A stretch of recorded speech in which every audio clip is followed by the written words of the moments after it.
Thank you for coming again. We know each other. Most of us, we are very good friends anyway.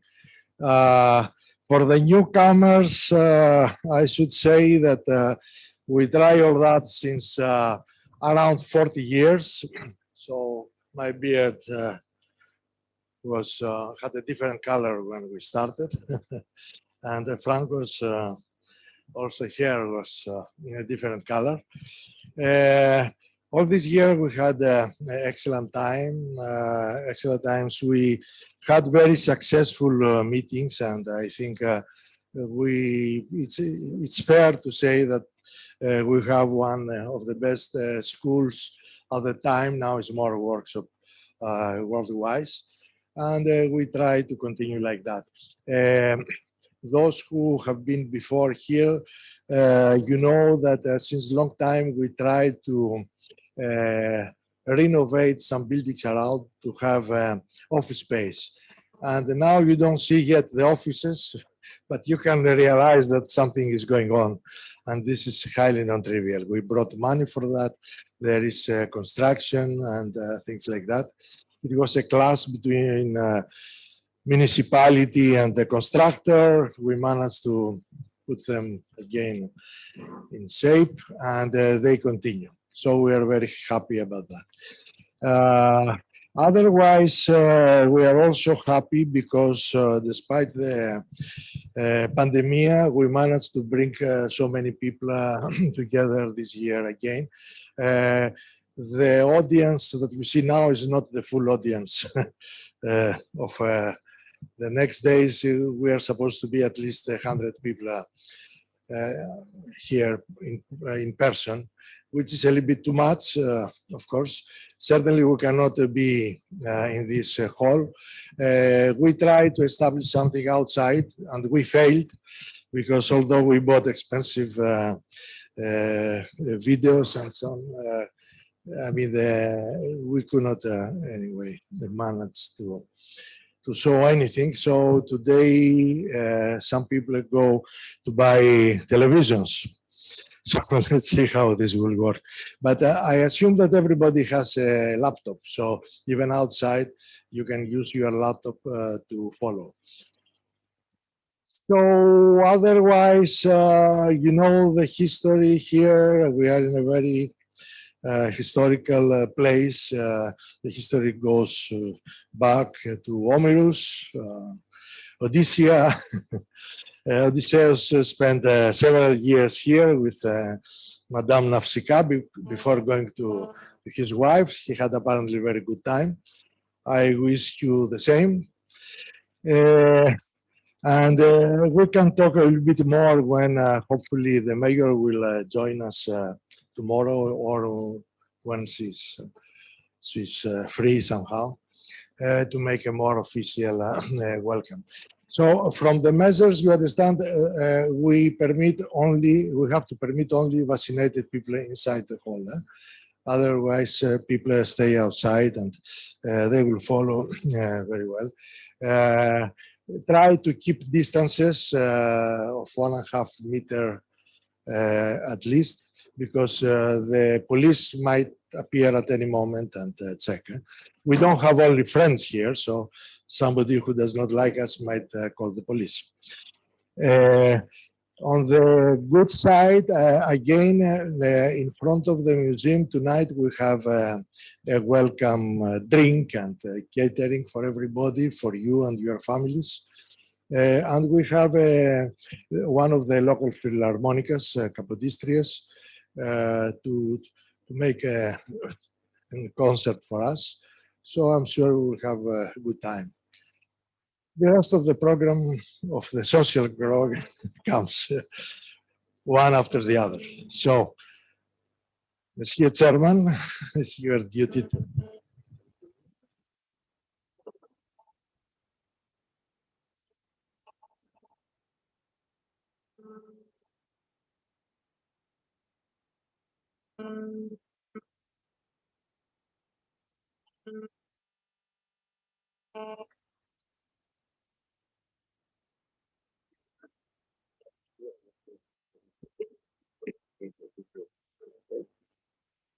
condition because it's related. Okay. Yeah. Okay. Very good. I can talk with you. Okay, thank you very much. We all are grateful to George for organizing this beautiful meeting for so many years. Let's start the morning session. There will be 2 talks, 1 hour each, including questions. So about 2 experiments at CERN. So let's start with Albert Roeck from CMS, highlights of CMS. Please, the floor is yours. We have roughly 15 minutes and then will be questions.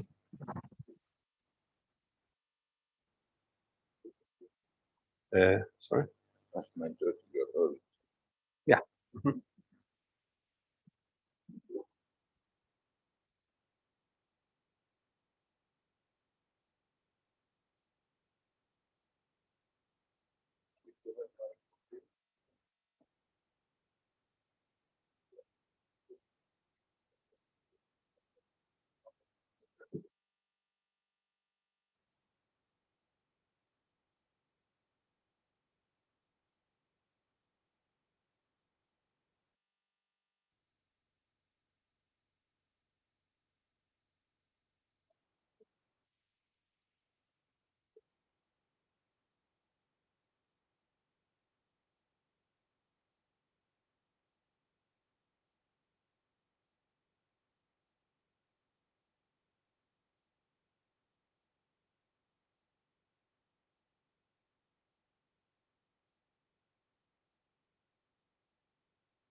Test. Okay. All right. Very good. Happy to see many of you again from this conference, since I'm from here also quite regularly. And this is the first I was allowed to come from CERN to do that, because we just dropped our rules, so it's okay as long as it takes. I don't know, in a month it may be different again. And I was coming in such a hurry that I just had a laptop, no connectors, no laser pointer, nothing. I'm just not used to it anymore. But fortunately, the equipment is here. And anyway, I'm going through Zoom now, and not yet quite the way it was before. But nevertheless, it's my pleasure to be here. And this is almost like a kind of a classical talk I give on new results from CMS. I wonder if people would notice if it's the same one of 2 years ago or not. Well, I put some dates, so you will see. And so let's start, perhaps. Right here. Oh. Changes with me, but not with you.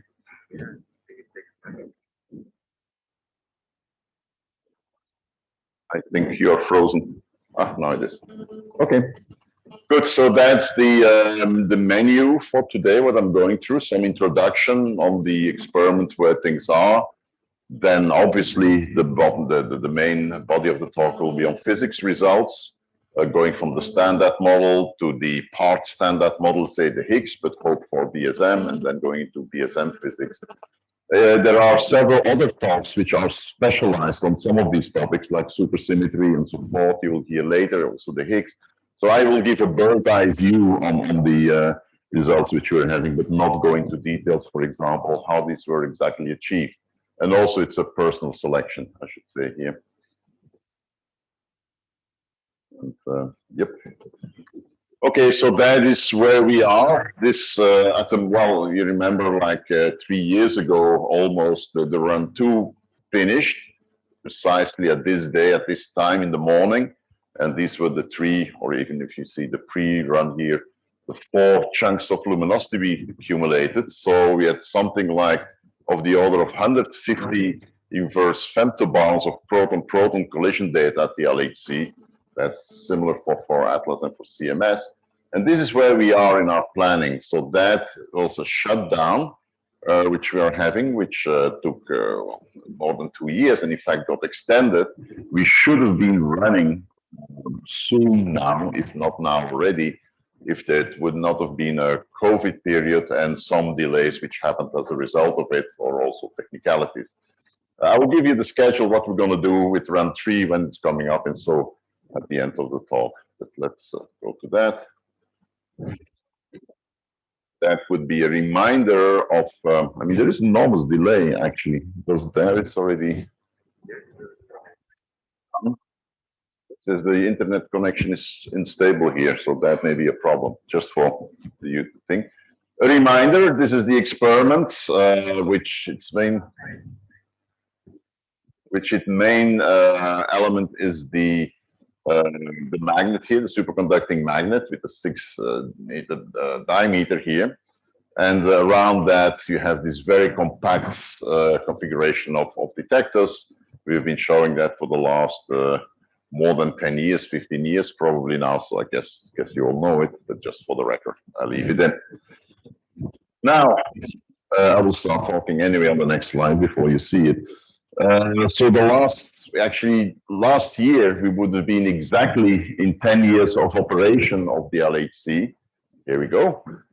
And I remind you the heroics of those days. This was March 30, 2010, when since 4 o'clock in the morning, we were in the control rooms waiting for the first collisions to finally get them something like 9 hours later. So we look a little more tired at that point. And we had the first collision. So that was 2010, and 2020 should have been sort of like a heroic year, saying 10 years of the LHC, discovery of the Higgs boson that fell in between, which the anniversary is actually next year for 10 years. But of course, came this guy, COVID here, and everything was much more in low key. So there was not such a big, hilarious step forward to that. So what you could see from the times before is that in the last 2 years, the experiment was open, and you get all kind of nice pictures from the experiments with some 20 seconds delay or so. Here we go. I'll go right to the next slide. And that gives you an idea of how the experiment is looking like still. And there are even some more scenic pictures which we could take for that. And you guys have to do something with the network, because from the computer to the network, it says there's a problem here. So if we want to do it from Zoom in room, the other people will have the same problems.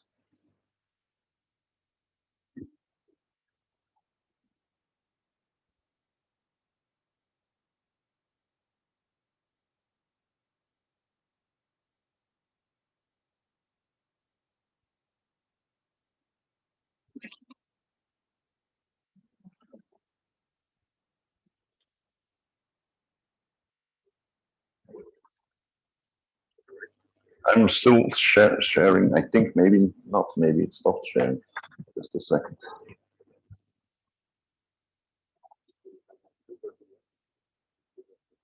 Yeah, not now. Yeah, this we should have done before.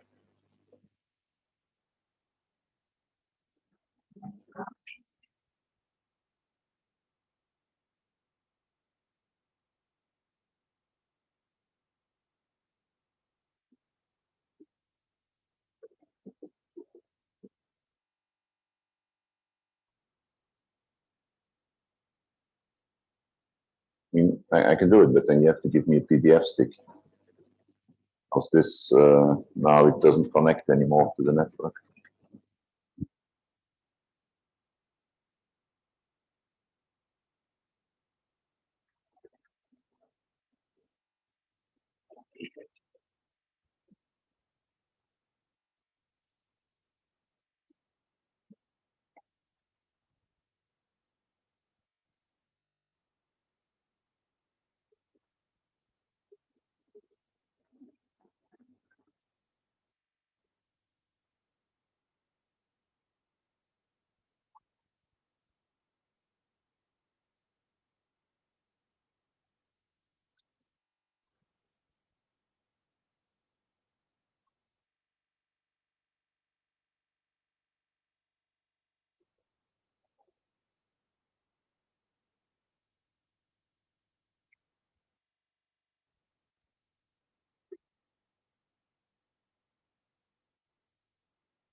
we can try hundreds of things, but it would have been useful we did that earlier.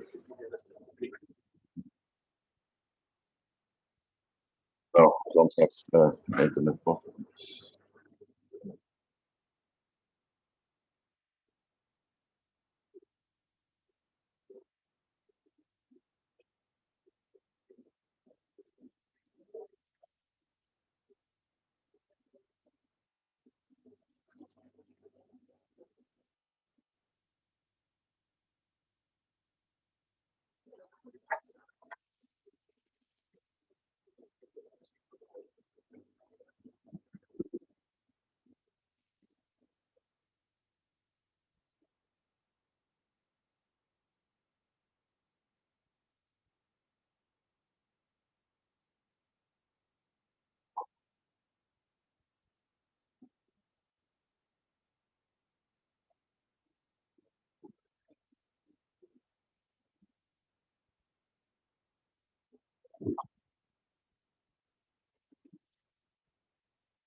This is a PowerPoint.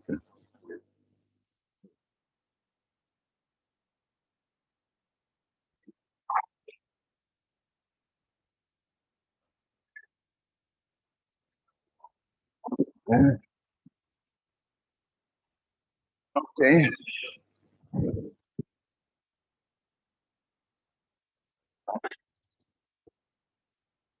No points, but okay, fine. We will survive. So that these are some scenic pictures now. Doesn't do the full screen, right? It cuts off. Yes, because it's on Ubuntu, it's working, so it's not very good. Guerre comme à la guerre. That's you can't see, or people could not visit us for 1.5 years to actually see it. But there are virtual visits, and some you find yours truly here giving what such a visit for a neutrino school I organized like a month ago, or no, in the beginning of this month actually.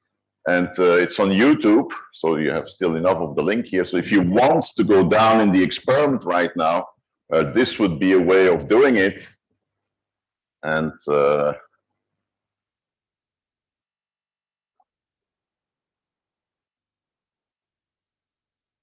then you can see what is happening on the floor and what people are doing. Okay, now the detector status is still what it was during the last run. That didn't change, obviously. And that just a reminder that we had a very efficient detector data taking, and the sub-detectors were up with efficiency of 95% and higher, basically, which is good because there's a lot of redundancy in the experiment. And also we got a lot of experience with pileups, so multiple collisions happening in branch crossings, up to 40 or so. We know very well how to deal with that. That's not to be said that if it would double, we still know how well to deal with that. And that could actually happen in the coming year because the peak luminosities will go up for the run 3. Also on the science outputs, CMS was certainly not doing too badly. In fact, we published during the beginning of the pandemic last year our 1000th physics paper. So 1000th paper based on proton-proton or heavy ion data, not technical papers. And now we're at 1060 or so. So you see how it goes up in different categories. If you have sharp eyes, like for the Higgs, for example, that's sitting here. And most of it are searches. So these are, at the moment, different variations of the number 0, because we haven't found any new physics yet, or new interactions of particles yet. The last one, what we saw was the Higgs boson. So let me go over some of the more standard measurements, and I should say standard model measurements. As I said, with the bird's eye view, we have many results out of these lithograph papers, which you saw, which are on QCD, top diffraction, heavy flavors, heavy iron results, and here is some of the electroweak measurements. For example, the WZ photon production or electroweak production of two vector bosons, top production. You're actually not supposed to see in detail, particularly not on this projection because it's kind of small, what it actually beholds. But what you get away with, if you see it in its full glory in front of you, it is actually showing that the standard model predictions, sometimes after some work on it, and both on the data side and the standard model calculation side, that the agreements are generally very good all over the board. All effects are happening, which I have nothing to do with. Good. Nevertheless. Okay. So I can introduce Fotis here and Jamal, and I'm not so sure what I'm supposed to do with it. Okay, some tuning is still going on, like you usually have with standard model calculations. Not often they're right from the start, but with some tuning, then it gets all right. Okay, fine. These are more involved measurements, like, for example, the boson fusion type of measurements which we have, which have been processes that could be studied at the LHC through to its high energy accurately. And these are comparisons with next to leading all the theory calculations. So usually the state of the art of the theory, what we have for production of dibosons, for example. Again, the general sweep is things work. So the standard model for these type of calculations work well. If I have to find something which looks a little off in the standard model calculation, I'm not claiming new physics here. Maybe it's probably again something to be understood better in the calculations, because in this one there are several scales coming in.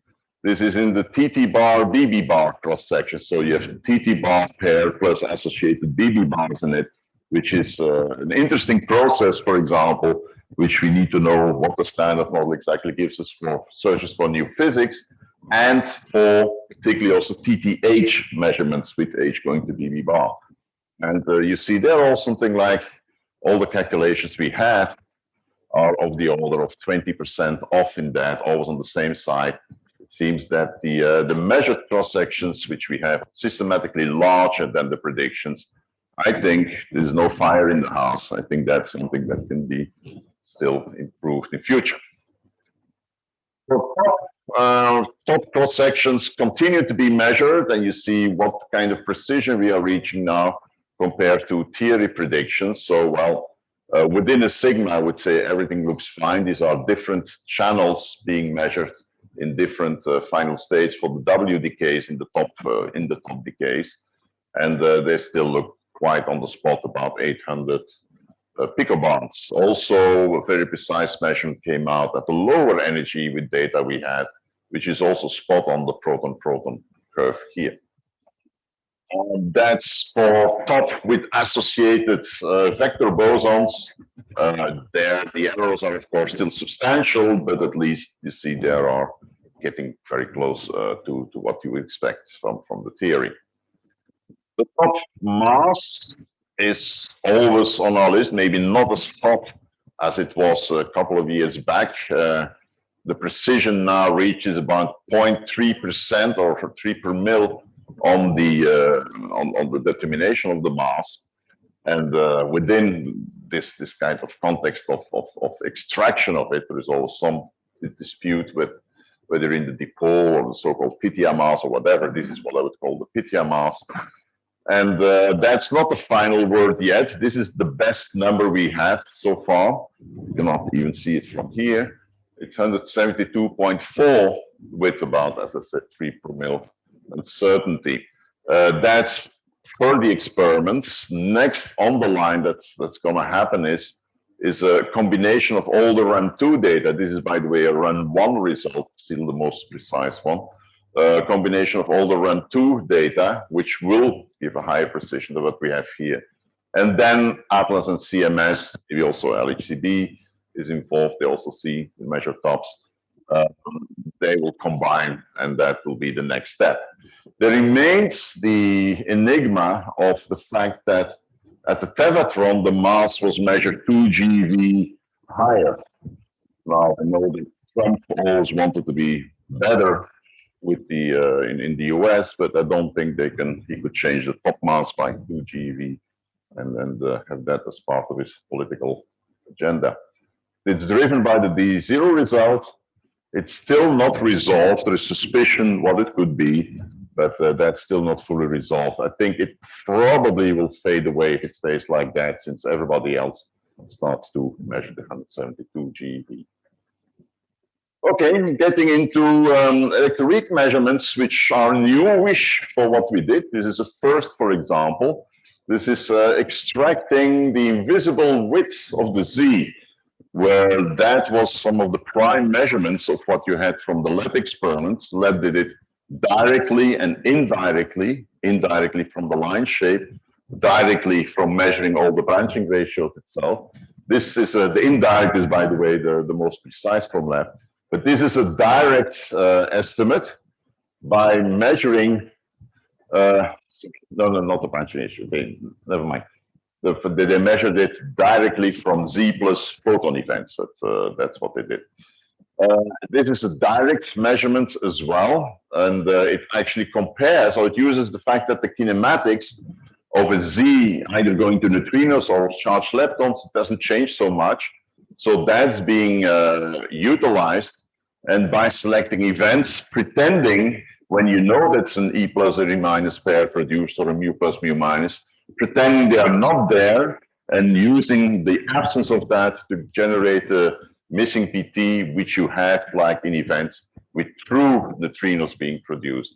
Like that, you find out you can describe the data quite well and get from the ratio of the ones, come from the charged leptons to the ones where there were no leptons, the invisible width in that. And then the interesting part is that the precision reached, because we have so many Z's being produced at the LHCs, the precision reached of CMS is as good as the combination of all the lab experiments that contributed to that. So individually, typically they are bigger, except L3 was a very good measurement, and it dominated the combination. The CMS gives a similar value with competitive precision in that.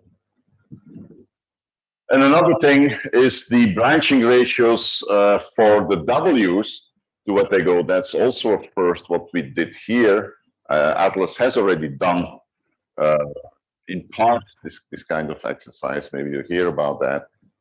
Because there was at lab when they measured the branching ratios, which is the red points, that the tau actually was not following where the others were lying. So, well, people were not thinking immediately on lepton non-universality, but still, that was an interesting outlier here.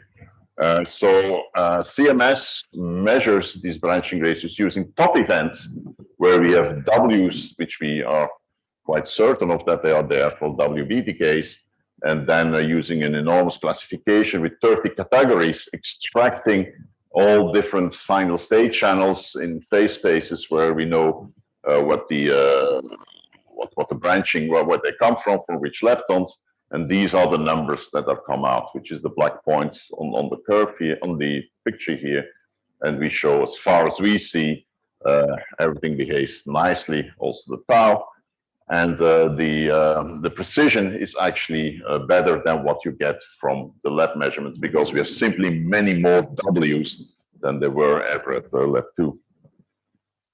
Okay, I'll probably go over that. There are new jet differential distributions and comparison with next to leading order, and they are quite well behaved, except at the higher rapidities and the higher PTs, which go up to over TeV here, that you see some behavior, some shape, but still within the uncertainties of the theory prediction.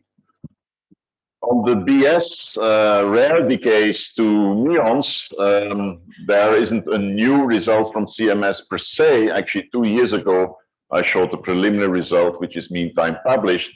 and that is being used. But this is being used in a combination of the three experiments, ATLAS, CMS, and LHCb, which is hidden now under this label here.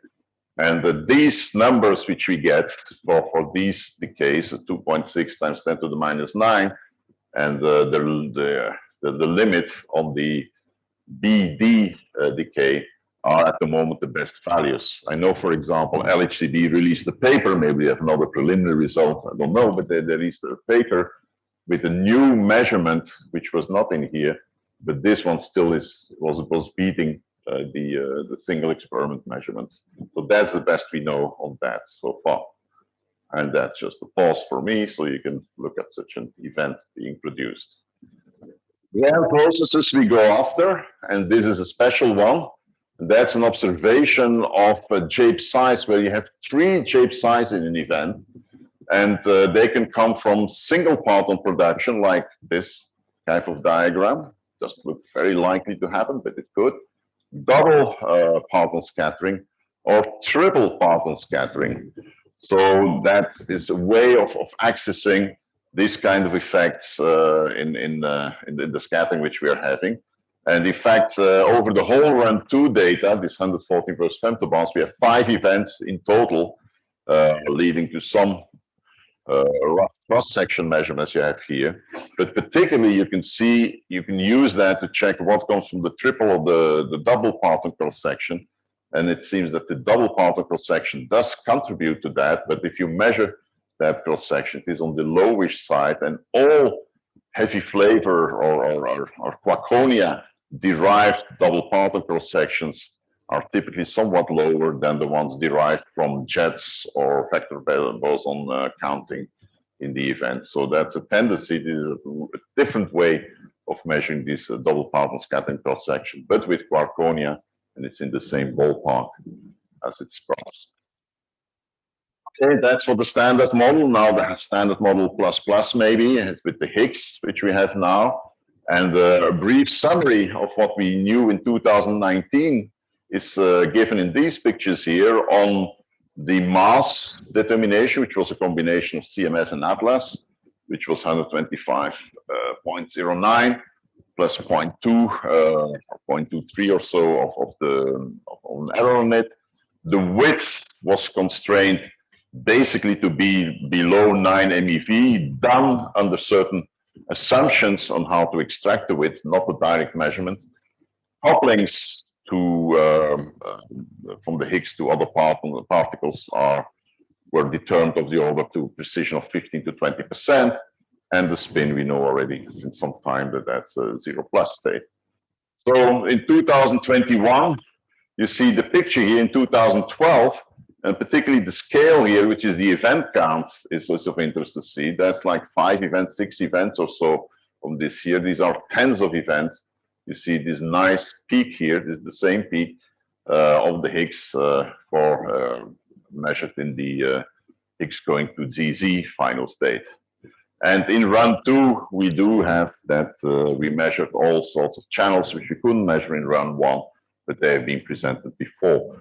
The Higgs, which I showed 2 years ago, was still very much standard model-like with a strength, so a ratio of the cross-section we see over the cross-section calculated in the standard model was about 1.17 with a 10% uncertainty on it. So on the Higgs mass, there has been some developments. In fact, now with combinations measured in the ZZ and gamma-gamma channel, we have this value of the mass coming out from the single experiment from CMS. We have not made new combinations yet compared to what it was in 2019. So if you want, that's the progress while we were sweating out COVID, something like 1/3 of the uncertainty has been knocked down on that. That I had shown that is not an update of the width, that was this 9 MeV. So coming now to the analysis itself, for the Higgs to diphoton, for example, one of these gold-plated channels we have at the LHC, that's the outstanding peak here, which you see of the Higgs in there. Still a bit difficult to see on top of the background, only in background subtracted plot you see it well. And that is again, the strength or the of that signal as compared to what you expect from the standard model. So it's 1.12, maybe some 12% higher at the moment, but the uncertainty on this channel is of the order of 10%. So you can't claim anything unusual here. You can also look where we are in preferred region for couplings to fermions and vector bosons using these data. And that's the standard model value where you should be, 1, 1. And this is where the data is. So within a sigma, exactly where you want to be. A novelty over the 2 years that happened is that we now present cross-sections in what we call simple template cross-sections, which is a way of giving the cross-sections in the different processes and also decay channels, but we do it now per decay channel here, which is as model independent as possible. Typically, we had to assume when we made this kind of extractions, what the contamination of a given process was in a given selection, which was not a signal selection of that. For example, what would be the GGH contamination in this VBF selection, for example. And then one assumed, well, the cross-section is standard model. And that, of course, is from something which is you would like to avoid. And now the amount of data we have is that we can make multiple fits of different categories, so that if one of these processes would not be standard model, then that would be taken into account in such a system of combining the different classes which we have. Not that that's necessarily the case, but anyway, that's probably the purest way of doing that. And this is how complicated it gets now to extract certain cross sections. You have exclusive classes which you follow down there. It's like a boosted decision tree if you want. And then you can extract maximum information. You get this kind of results. These are all GGH classes, the gluon-gluon fusion classes, the vector boson fusion classes, production with vector bosons, and so forth. And these are then sort of the most independent way you can measure the data. For the CZ24 leptons, well, that goes as expected with the standard model 2. These were the 7 and 8 TeV measurements. This is the 13 TeV measurement, the peak I showed before, and the mu value, which we have again within a sigma or so from the standard model. Again, without showing all the classes explicitly, you get this kind of different measurements for gluon-gluon fusion, VBF, and so forth for the Higgs to ZZ. So that's for the experts. This is what they want to see and work with. So this is available. One deviation I have to show somewhere to keep some interest in what is going on is, for example, in boosted Higgses to BB pairs.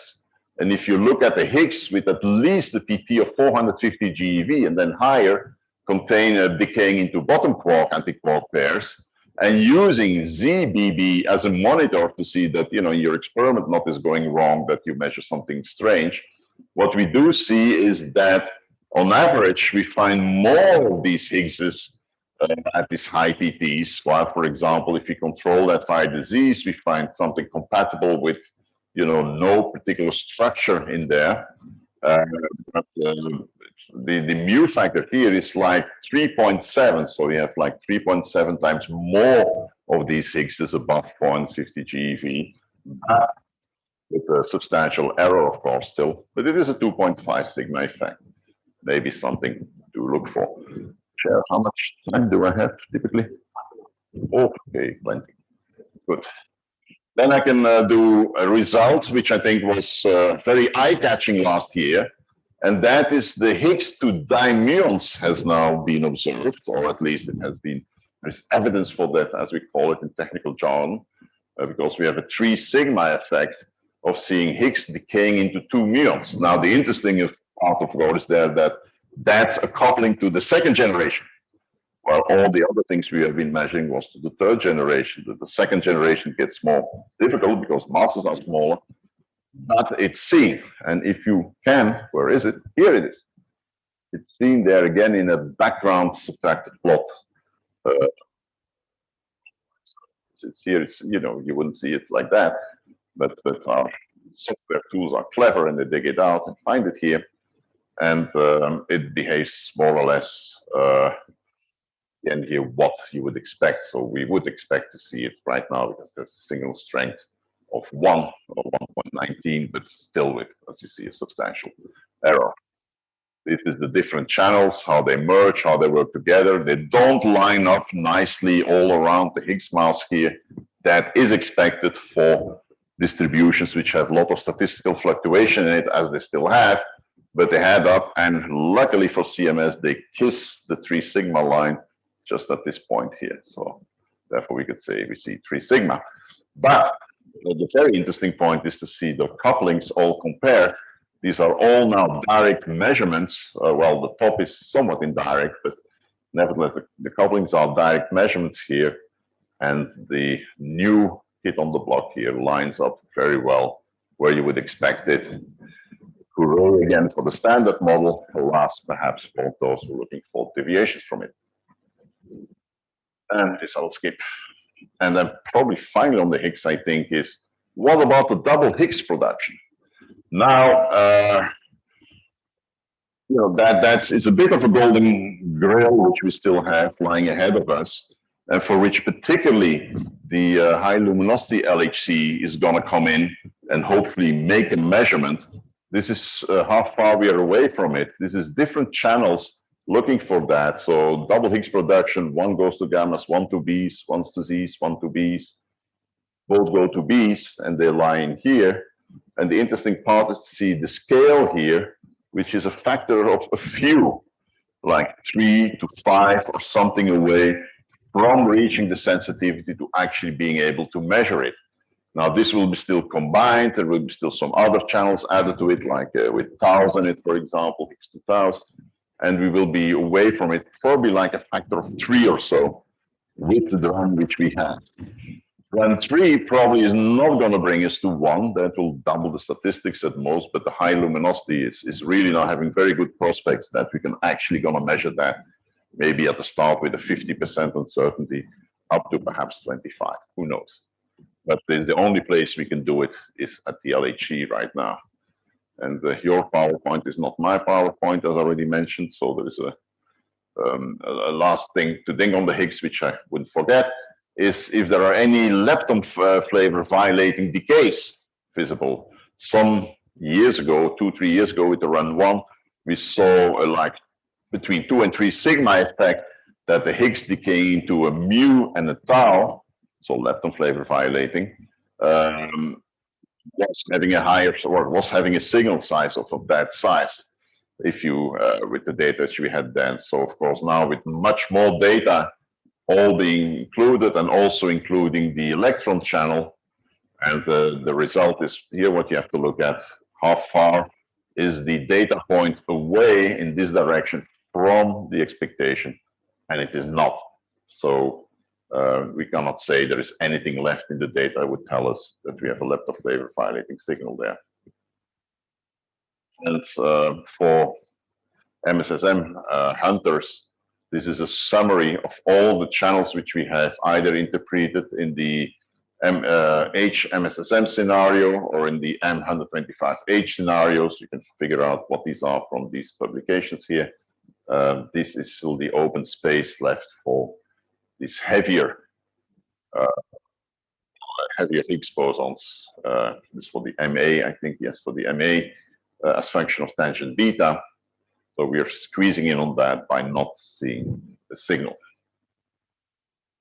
Good. Overall, the Higgs summary is the same plot as I showed last year. We have not updated that, or 2 years ago now, but individual channels have been updated up to the full luminosity. This was on 35 only, and this is the precision which in these circumstances the different gluon fusion, VBF, TTH, and so forth channels are now measured, and they still line up close to 1. And in fact, the overall effect, which I said to you, was 2 years ago 1.17 plus minus errors. The mu factor is now, with these new things included, 1.02 with an error of something like 6 to 7%. It's getting more and more pushed in the standard model. So the future. We will be studying Higgses. There will be more data upcoming for the next run, which starts next year for probably 3, maybe 4 years. We'll see. And then there is the upgrade for the high luminosity where the double Higgs can be measured. There are experiment upgrades going on now. And there are other machines thought of, like, for example, FCCs and CTCs and so forth, which is something for another talk. And still, my hope is that the Higgs will be some kind of a portal telling us something about the hidden sector, which perhaps couples directly to the Higgs. But so far, we haven't seen it here. But so far, there is no real evidence of that. Just, I would say, a hope and an opportunity which we have to explore. New searches. That's, well, the plethora of all possible new, well, not all, but a number of possible new searches we have. So they are very diverse. One has to look for many, many things. And I will give you a small selection out of that. Of course, noblesse oblige, I have something to say from supersymmetry, which has been popular and it still is popular for as an explanation of many things it could do, like the stability of the Higgs mass, dark matter, and so forth, even the high value of the cup quark. But where is the Higgs? Now, I don't know if you know, this American game is to look for Wally. There is a Wally here. I also have hidden a Higgs in here. Now, I can let you find it out, but I'm not probably long enough on the slides. Anyway, it reminds me a bit on Corfu in a busy season, where you can, so I thought it was suitable to have it here. But yeah, where is the Higgs? I don't know. And I still don't know, 2 years older than the last time I was here, because we do our duties. We go and measure channels with the highest luminosity we have, with the most sophisticated ideas we have, machine learning, that's a keyword almost for everything right now. And to, you know, we have inventive new methods which we think of using, for example, getting to some areas which are less accessible with the classical methods which we've used. But things get been pushing up, holes get filled, and at the moment in this so-called simplified models, we talk about gluino masses more than 2.3 GeV or so, or below at least, which are disfavored. I remind you that these simplified models are not absolute truths. They can be avoided in explicit models, which take, because they look only channel by channel, but if you take a melange of channels, and you can get still solutions in the MSSM for gluinos for saying like maybe a bit over a TeV or so, but it gets harder and harder as we have this information, experimental information coming in. For quarks also, these quarks now, if you want, with this caveat which I said, are above 1.7 TeV. And electroweak so the electroweak particles produced directly, you can find now limits, that the limits go up to 800 GeV or so. So the SUSY space does get squeezed and pushed out. Quarks are always of interest. So these are summary curves from the last 2 years' data improvements on top masses, and they go up to like 1.3 TeV right now. So remember, for naturalness, it was always said they should be around 700, 800, not really much more.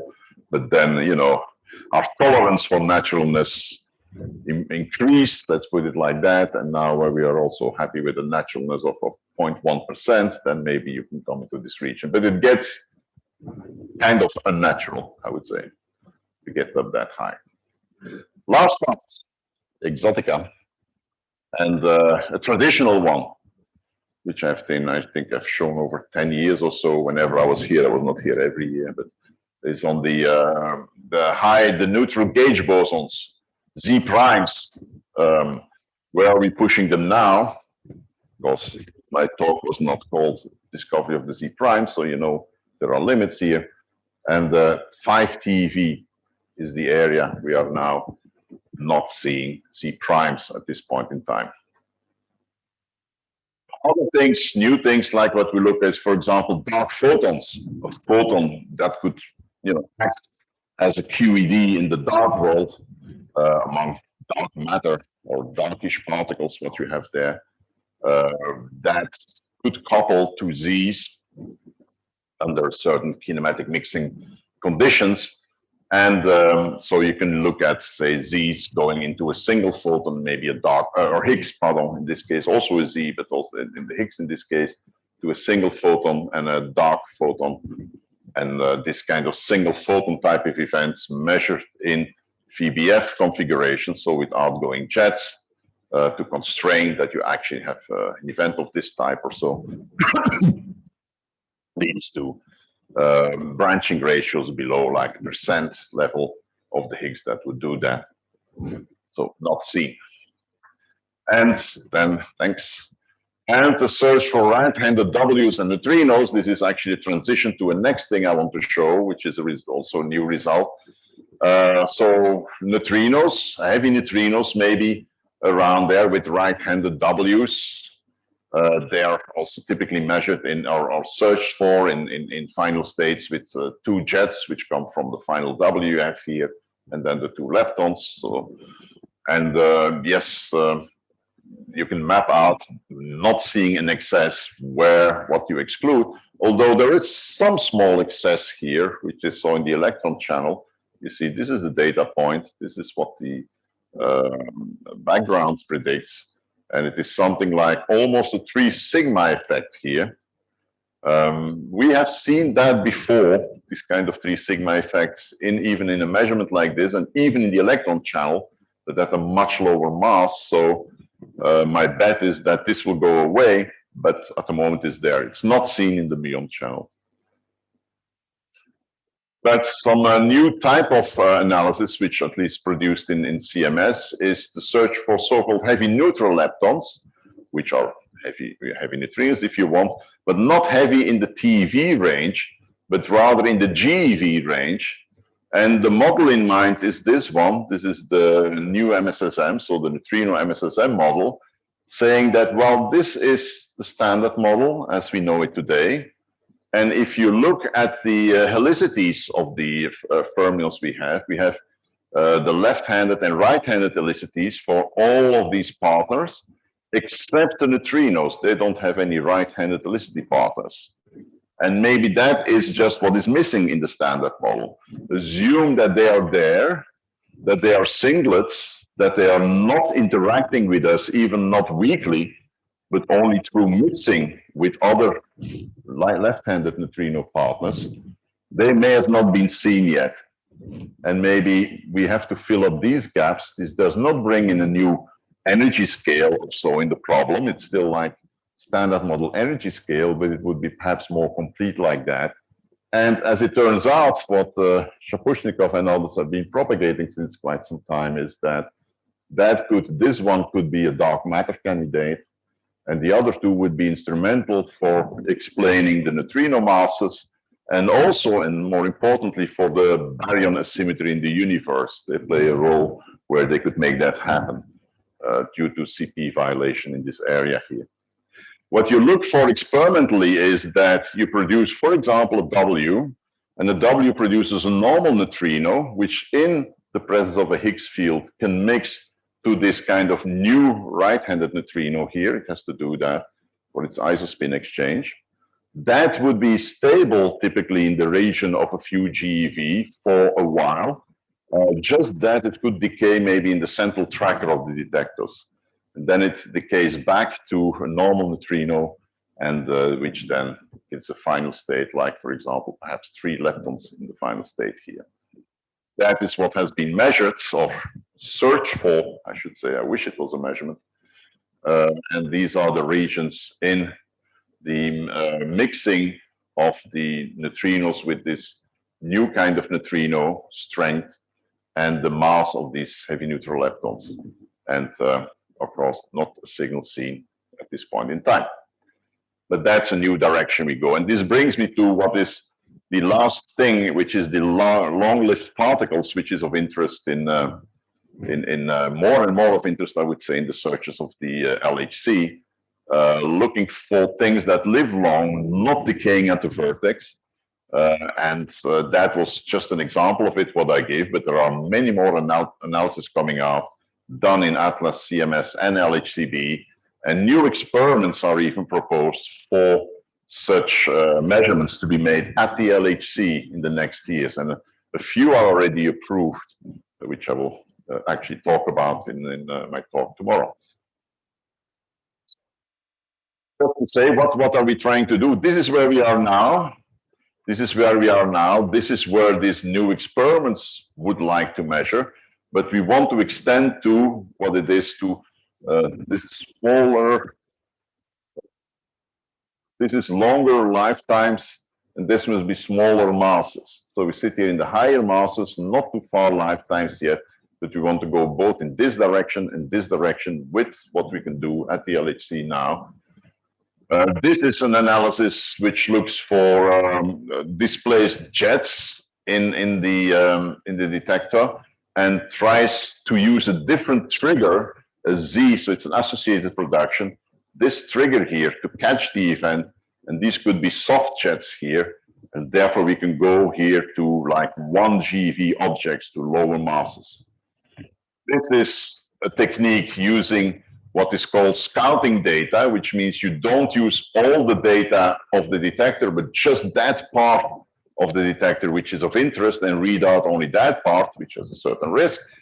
But using that for muons, we can also go to low mass muons because we can keep the high rate then of these events. And we can also go to even below 1 GeV of measurements, but nothing seen yet. And this is for extending the lifetimes using not just the central part of the detector, but also the muonic part where you can see cascades developing, for example, of a decay of maybe long-lived particles in there, to go out to longer lifetimes. And that is what we do with these here. But as we see, no excesses observed as yet in these new channels.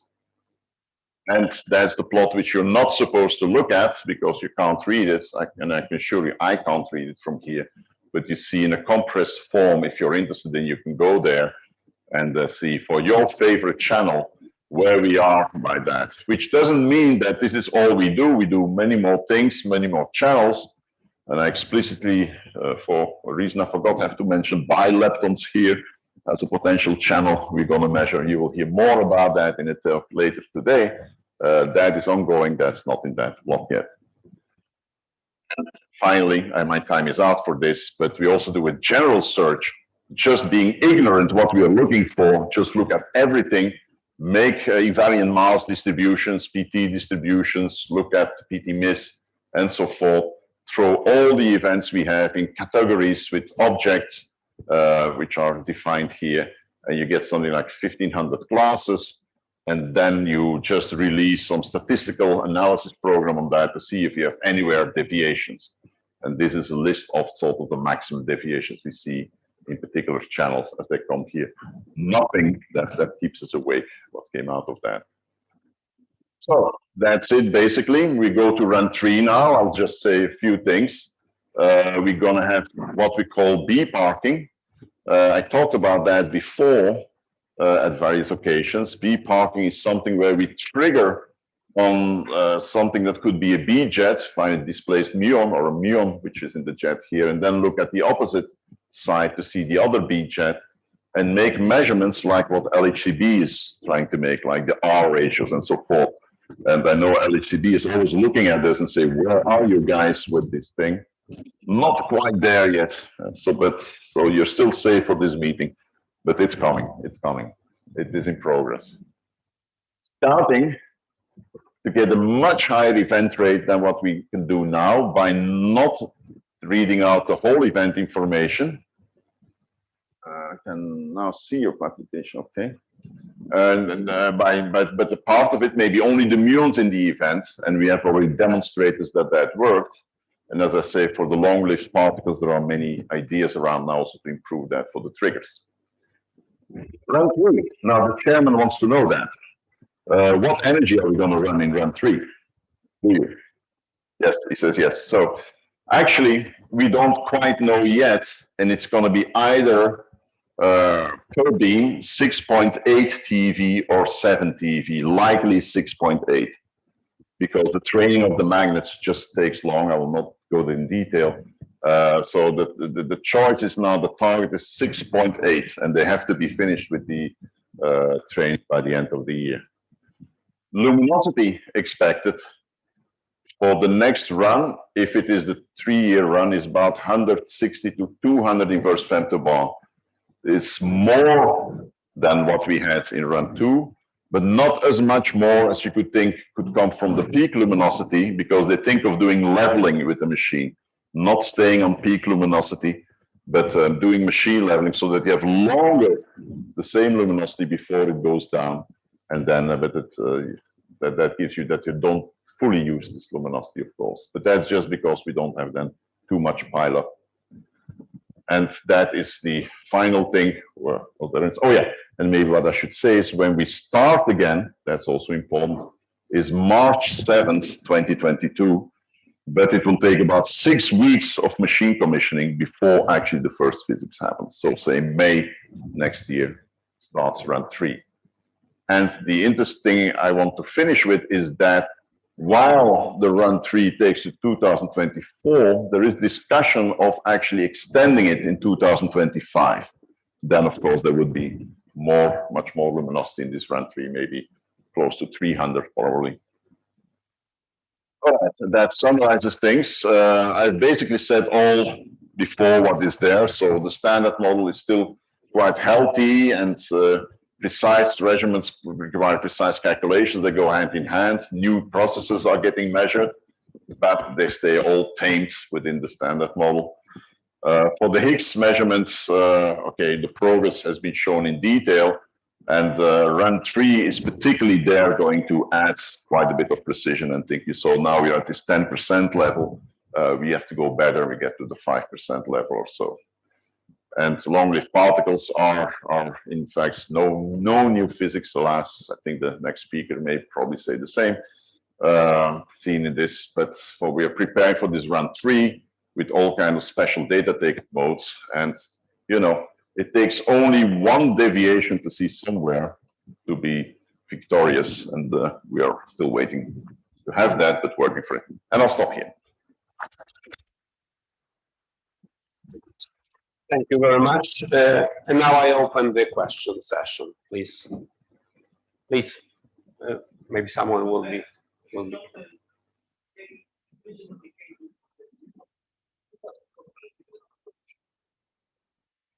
Three neutrinos. It's 3. It's exactly with like left, but it's not the most precise thing. So it would be 3 plus minus 0.1 or something like that. The most precise measurement for that is still the indirect measurement from the line shape of flat, which is almost a factor of 10 more precise than this kind of measurement. But it is not said that in nature maybe the direct and indirect will actually give you the same number if there is some BSM physics in there. So to have it also precise in the direct one is helpful. Yes, please, one if you're. Sorry? Maybe it's better if you speak by a microphone, I guess, because 8 TeV, no. 6.8 is the one which we do now. 7 is the tested limit of the magnets, which they were before they went underground. For 8 TeV, that would be, you know, that's beyond the design specifications. That is like running your Mazda 250 kilometers per hour on the highway. Maybe it doesn't hold long. No, 7. 14 TeV. 14 TeV is, I mean, divide by 2 is 7. 7. I'm not a theorist, but I think 7 was the maximum. Yeah. Please, you're welcome. Concerning the boosted Higgs, what was the number? 3 from you? the what? Boosted Higgs. The boosted Higgs, the excess. Yeah, the excess. It's about 2.5 sigma. The ratio with what you would expect is 3.27, but the uncertainty is 1.1 or something on that. So the size of the excess at the moment is 2.5 sigma. And the only thing I want to add is if we do the same on the Z's, we see no special effect, and it's all phones well. But the standard model number is 1, right? Yeah. The standard model is 1 and 3.27, but the uncertainty is 1.4. So that's what gives the 2.5 sigma. But does it mean that if you look at unboosted Higgses, you got a number that is below 1? And Yeah, no, around 1. Around 1. I can check it in my talk last year, but I think it was 1.1 with an error of 15-20% or something. altogether, All Higgses. Yeah, the boosted is a very, very small part of all the Higgses, of course, because it's a PT above 450 GeV. any idea for explanation? I should ask you, as a theorist. I mean, I'm just an experimentalist. I just measure. Okay, please, next question. So, Albert, nice talk. Just for what you said about RK, do you CMS will be reporting on RK? Will you, or is it RK star or the for the As Manuel says it in 40 towers, eventually. Yes. That'd be really nice if No, that's our aim. We took these data in 2018. We had to learn a lot because that was special taken data, and but we have like 10 billion of Bs, unbiased Bs on tape. It was actually well in the detail of the slide, and yes, the main purpose was for anomalous B physics, like I would say in the view of what LHCb has been showing. So RK star, and there is one more, and I think they are in the pipeline of getting out relatively soon. Yeah, okay. No, that's great. That'd be really nice to get that out. Yeah. Before Bell 2 starts up. We haven't unblinded yet. We don't know where it goes, but yeah. But what sort of have you got any feeling for the precision? Yeah, it's worse than we thought in one channel. I think it will be similar to LHCb in that thing, so it should be meaningful. So what we get out of it. Yeah, that'd be great. Any other questions? Yes, I did.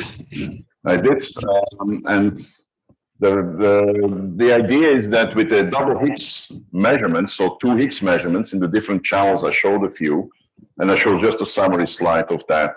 And I think if you will combine everything with a few channels which are still under analysis, like the BB tau and things like that, then we might be getting roughly within a factor of 3 of what the standard model predicts. So if it's much more than the standard model, we should see a signal. Otherwise, I think it's with the data we have now, right? Otherwise, it is like where we are now. If we get a run 3, which is close to 300 inverse femtobond, then we start coming very close to the standard model limit and probe that. And we have to be lucky, maybe in combination with Atlas or so. It's not hopeless. Yeah, no, we're approaching closer and closer, but we did not expect yet to be able to see it now. But it's going in a good way, and we're improving things, so we're getting more and more sensitive. Any other questions, comments? If not, let's thank the speaker again. And I invite Louis Fayard at Université Paris-Saclay, highlights of Atlas. Hello, do you listen to me? Do you hear me? Yeah. Yeah, so I'll try to share my screen. Wait a second.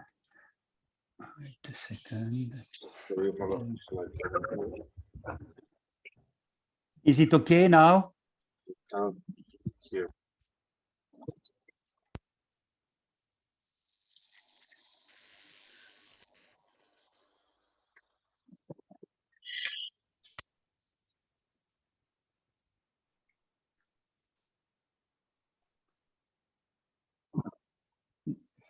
Do you see my transparencies?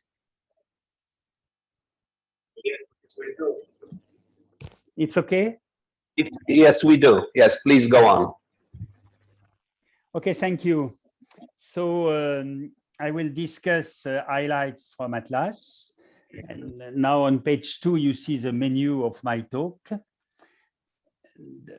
on page 3, you see references to presentations in recent conferences, LHCP and EPS, where there are presentations by people which I have used for this talk.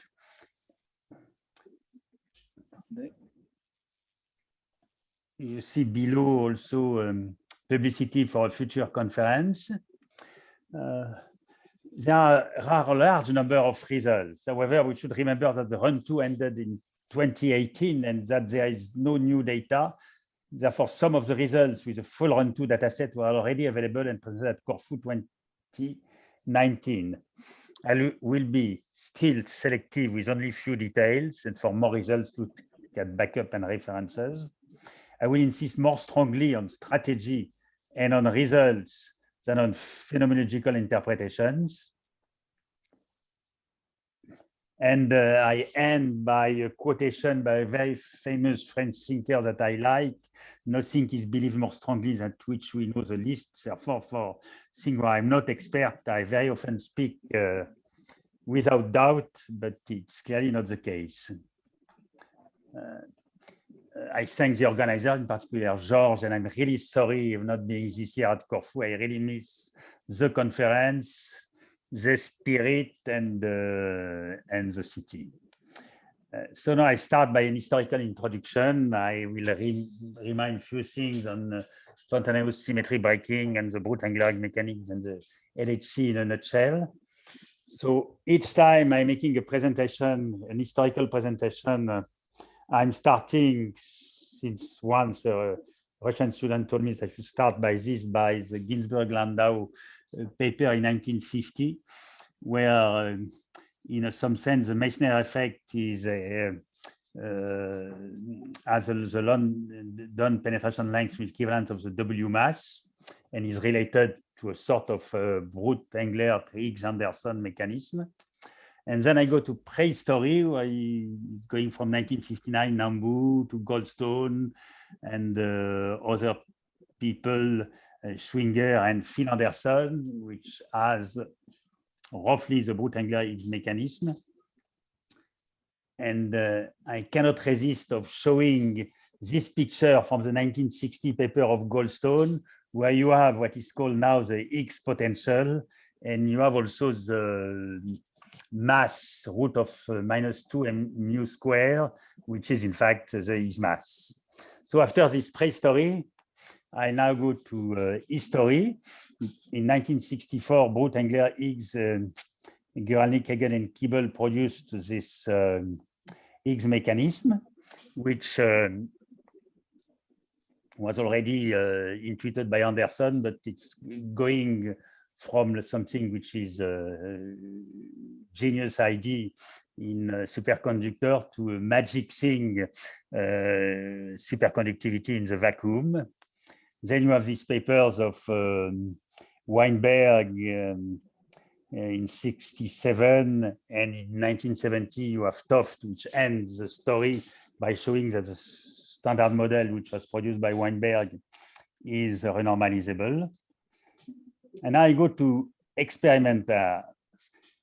In 1983, there was a discovery of W and Z at CERN. I put here the picture of Carlo Rubbia because it's difficult in theory, we know, to know who is responsible of ideas. It's even more difficult for experimentalists to know this, but it's clear that the really important person for Hadron Colliders and for LHC is Rubbia. Probably without him, LHC would not have been built.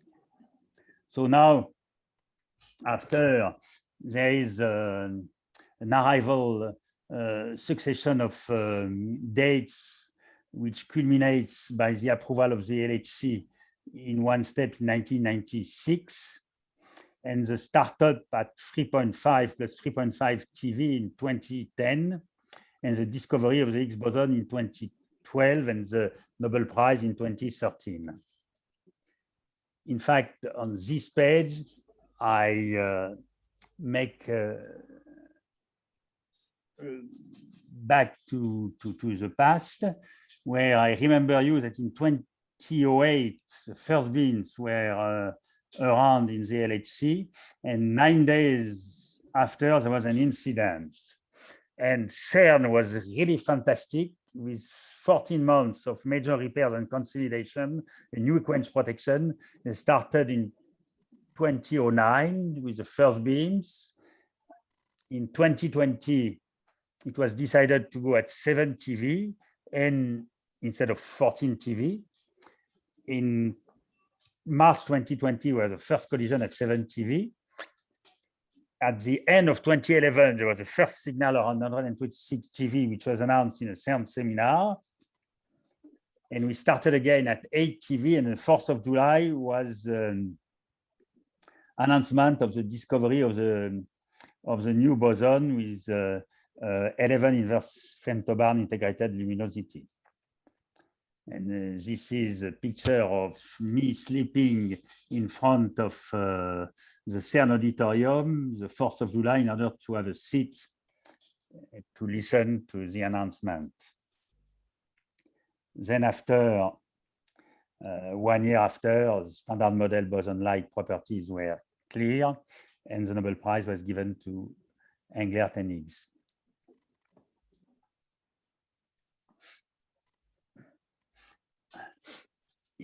Here you have a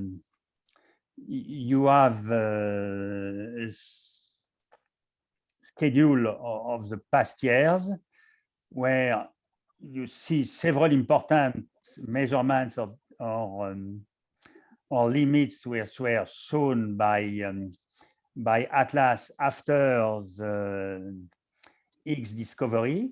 In fact, there are 1,000 papers which were produced by Atlas up to now, going from, for instance, the first observation of weak boson fusion Z production to the observation of lights scattering by Atlas in heavy ion, and other results, in particular, very recently, the observation of photon-induced W boson pair production in proton-proton. Now I show rapidly the Run-1 Atlas detector, which probably a lot of people have seen already. It's a standard, let's say, quote standard PP collider with an inner detector which has silicon pixel, silicon strip, and a transition radiation detector. It has also a very powerful lead liquid argon accordion electromagnetic calorimeter and a very good hadronic calorimeter, and a muon spectrometer with air core torids. In Run-2, the detector was roughly the same. There are several improvements, but the most important one is the inner B layer, which is close to the beam pipe, which will allow to have a better B tagging, which is important for a lot of measurements that will be presented. I cannot resist of showing a picture and a drawing of the liquid argon electromagnetic calorimeter, an accordion calorimeter, which is very stable. It's one of the most stable detector one can find, and it gave really very nice results. In addition, after showing this, I will show you, I think you have seen it several times, the X signal in gamma gamma as it was observed for the discovery and a little bit later than the discovery. I show it because for me it's one of the most impressive things I've made in my life, participating to this gamma gamma discovery, and also because you will compare this to new results that will be shown later with much more events. The signal over background is quite small. It was a few percent, and now I show the other channel of the discovery, which is the Higgs into ZZ, where the signal over background is about 40 times larger, is equal to 1, and you see also how the signal appears, and you see that this will allow us to make a lot of very nice measurements. Now I just show the official planning. I will rediscuss it later when I will discuss run-free NHL LHC. And there are about 9 years because between the discovery of the Higgs boson and now. And we are, it was said by Albert, we are very close now to the start of the run-free. I will now discuss the results. Starting by new results on detectors, then on standard model. This is one of my favorite subjects, and I think that an important case of LHC the next year, especially in run-free, will be to make precise measurement and to control systematic uncertainties. Then after I will discuss BSM and then the Higgs boson. In a short summary, I think it was said, everybody knows it, there's no new physics yet outside the discovery of the Higgs boson, and we are entering an era of precision physics, in particular in the run-free. A large sample of various particles were produced in run-2. We have produced about more than 10 to the 10 W boson, almost 10 to the 10 Z bosons, a large number of TT bar events, and close to 10 to the 7 Higgs bosons. You see on the next transparency some things related to the experiments. The collected integrated luminosity is 139 inverse septobarn in run-2, with a large number of interactions per crossing. So this allows to look at low cross-section events, but it has some drawback.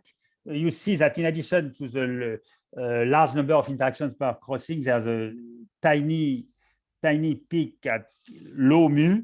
It's this low mu data is for high precision W physics. You see that the integrated luminosity is now measured with 1.7% precision. It's a very important achievement of people who have worked on this. But on the right part of the transparency, you see that we have a very large number of interactions per crossing, and this high luminosity comes with a challenge. This challenge is that all dogmas need to be revisited. For instance, the dogma that I use all my life, that liquid argon calorimeter is completely stable, this is not anymore true. It's not anymore true. The response is not anymore constant with time. The current is a function of the intensity, is proportional to the intensity, is proportional of mu. And there are also short time scale variations due to the temperature change. And you see, for instance, here when you see the calibration factor giving the calibration as a function of the period, as the calibration changes, and this is due to the different mu's, which means different intensities, and therefore there are tiny corrections that we need to do. We have a lot of data in order to make this precise calibration, but the need for precision physics becomes more and more important. more and more important. So I will now start by the standard model. In the standard model, I go to this sort of publicity plot, which shows the cross-section of various standard model cross-sections compared to the theory. And one sees that theory agrees so far with the measured cross-sections on 15 orders of magnitude. This is a real achievement. You see also that it follows what theory, the measurement as a function of different root S follows what theory is predicting. So I'm just now in this transparency showing a thing that we will use several times, which is mu, which is very simple. It's the signal strength. We call it signal strength, but it's just the ratio of the measured cross-section divided by the predicted cross-section. And I will start now on standard model by B physics, and then I'll go to top physics. I will show very few things on B physics. One thing that's a very recent preliminary results on DC plus in J-psi ds or ds star, where you see by the red points on the left that the atlas uncertainties are small. They are compatible even better than the LHCb measurements, and that they can be compared to the theory predictions, which have a spread which is much larger than the atlas uncertainties. Another thing which is a longer, which has exists since 1.5 years, is the measurement of CP violating phi s in BS over J-psi phi, where you see that the atlas result is has comparable uncertainties to LHCb and CMS. I will now go to top quark events, which is also a way to make precise predictions. And as always, when we are making precise predictions, we are expecting to see deviations when we compare to the theory, but it's very, unfortunately, very rarely the case. We tell the standard model that in particular at very high PT top, where deviations could be expected from BSM model. At very high PT top, we use the mass of the hadronic top, looking at a leptonic and an hadronic top. And this mass of the hadronic top allows to reduce the energy scale, and we can compare the cross-section as a function of the transverse momentum of the top to predictions, and we see that the agreement is not that good for NLO event generators, but it's much better for NNLO event generators. A very recent result is for top production. For top production, here are the graphs. It's the very recent results is in multi-lepton for top productions, and you see the signal strengths on the right plot for this paper and for different channels, the combined one, and you see at the end that we see we have a signal strength of about 2, and we see with close to 5 sigma this 4-top signal. Another thing which was produced recently is a free W production, which can be produced by these graphs. Free W production in these channels. The signal is extracted with boosted decision trees. It is the first free W observation with a significance of 8 sigma with a signal strength of 1.7, but not really incompatible to 1. Another thing which is interesting to see is a Z boson with IPT jets. It's a way of testing standard models with Z into dileptons and one jet with PT greater than 100 GeV. You can measure the cross-section in more extreme phase space. For instance, there's a collinear phase space in violet and the back-to-back phase space in orange. And you see from the plot that appears on the right that this agreement is quite good, in particular with the latest Sherpa and MATGRAPH Monte Carlos. So after this, I show a thing which is exactly the same thing than 2 years ago, which is measurement of the W mass. It's probably one of the most complicated measurements that we do in Atlas. It was done with the 7 TV data, so it's data which are 10 years old. And the aim is to have measurements which are with uncertainties which are close to the results of the electroweak fit, and uncertainty being 7 MeV. So the result of Atlas is 19 MeV, has an uncertainty of 19 MeV. It's the best result, it's the best current result. We are in the process of trying to make new measurements of the W mass, but that's thing which takes very, very long time. Remind you that there is a new preliminary W mass measurement by LHCb, which was shown one month ago. So this is a sort of Atlas standard publicity plot showing that there are a lot of vector boson scattering results. In particular, all the electroweak VV jet are observed, the most recent one being the Z gamma jet. Z gamma jet is observed in 2 ways, Z decaying into dilepton. You see the cubic and quartic couplings that we cross-check. The jets have large mass and rapidity gaps, and the signal strength of this electroweak production relative to the LO prediction is compatible to 1.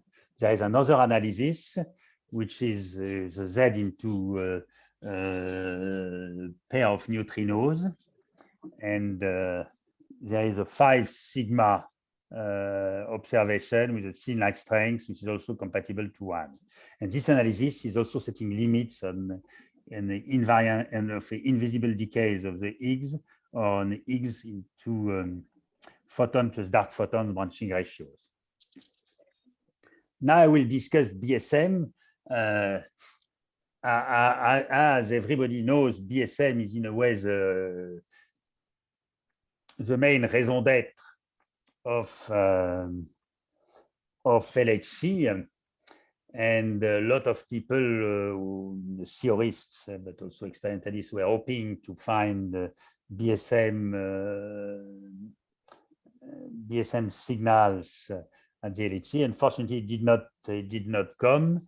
I show the standard publicity plot, one of the standard publicity plot of Atlas, where you have as a function of gluino mass and the LSP mass exclusions curve, and you see that this plane starts to be well excluded. There are not an infinite, but a very large number of searches on the SUSY side, which shows that which go at the level of 1 TV scale.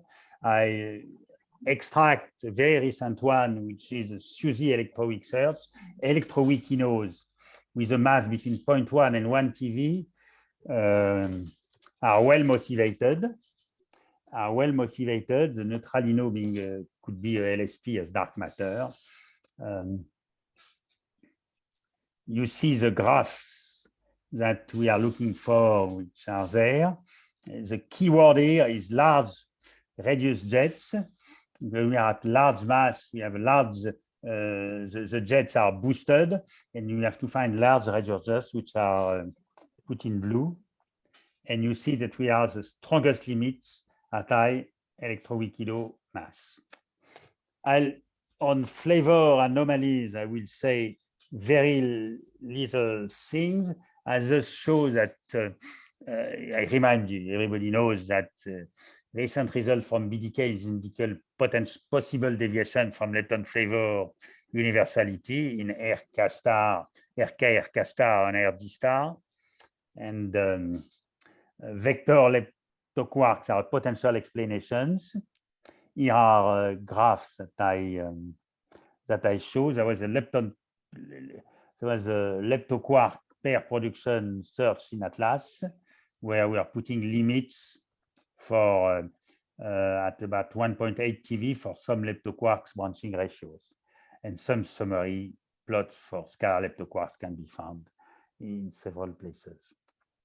Another thing which is rather recent is lepton flavor violation in Z decays. This is really interesting because you see plots and you see that we have upper limits from Atlas that we can compare to LEP, and the LEP limits are surpassed by factors of 5 and 2 by Atlas, and these limits are statistically limited, so they will continue to improve with more luminosity. I will now discuss a little bit heavy particle searches.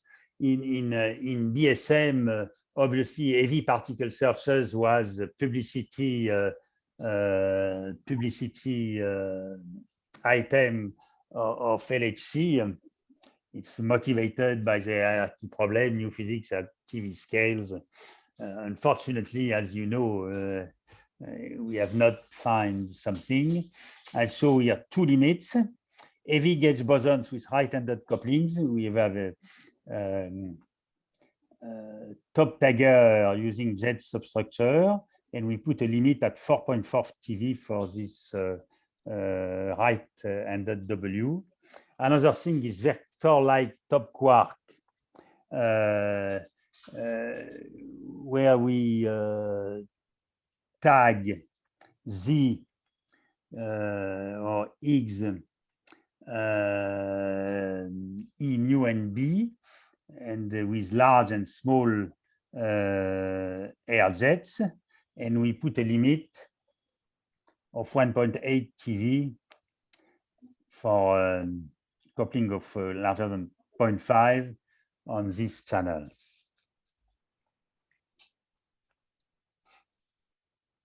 This is a plot showing that in BSM non-SUSY heavy particle searches, we have made a lot of limits. I will now go to the Higgs boson. The Higgs boson, I've discussed three things: additional Higgs bosons and exotic decays. The standard model Higgs bosons, there are so many results that a lot are in backup. And finally, the search for a pair of Higgs bosons, which is, let's say, one of the main items of HL-LHC. So for additional Higgs bosons, the general recipe, you have a standard model Higgs doublet plus additional field means additional Higgs bosons. Standard model plus one additional Higgs doublet, it's a 2 Higgs doublet model, which corresponds to 5 physical Higgs bosons.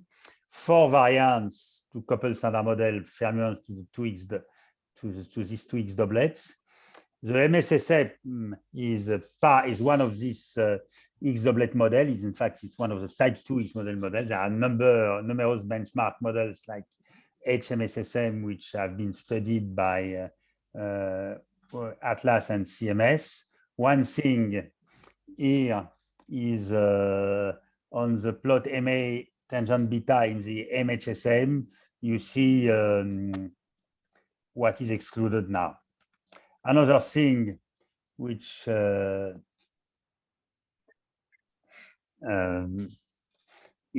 was an old excess at 95 GeV in gamma gamma, which was shown in particular by CMS.